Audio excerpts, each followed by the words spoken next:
ತನಗೆ ಕೊಟ್ಟ ಕೆಲಸವನ್ನು ಮಾಡದೇನೆ ಪ್ರತಿನಿತ್ಯ ರಾಷ್ಟ್ರೀಯ ಸ್ವಯಂ ಸೇವಕ ಸಂಘದ ಬಗ್ಗೆ ಕಮೆಂಟ್ ಮಾಡ್ತಾ ಕೂತಿದ್ದಾರೆ.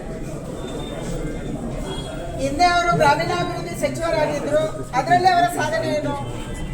ಶೂನ್ಯ. ಇವತ್ತು ರಾಜ್ಯದ ಗೃಹ ಸಚಿವರಾಗಿದ್ದಾರೆ. ಅದರಲ್ಲೇನು ಸಾಧನೆ ಮಾಡಕ್ಕೆ ಹೊರಟಿದ್ದಾರೆ ಅಂದ್ರೆ ಪ್ರತಿನಿತ್ಯ RSS ಬಗ್ಗೆ ಮಾತಾಡ್ತಾರೆ. ರಾಜ್ಯದಲ್ಲಿ ಹತ್ಯೆ ಆಗ್ತಾ ಇದೆ, ಕಾನೂನು ಸುವ್ಯವಸ್ಥೆ ಹದಗೆಟ್ಟಿದೆ,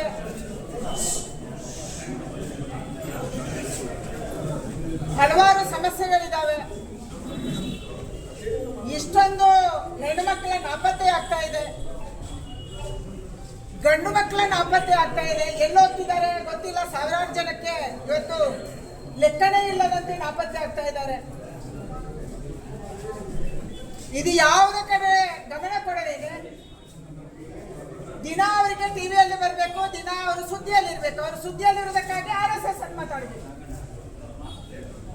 ಇದು ಬಿಟ್ಟು ನೀವು ಏನು ಕೆಲಸ ಮಾಡಿದಿರಿ ಅನ್ನುವಂಥದ್ದನ್ನ ರಾಜ್ಯಕ್ಕೆ ಸ್ಪಷ್ಟ ಮಾಡಬೇಕು ನೀವು.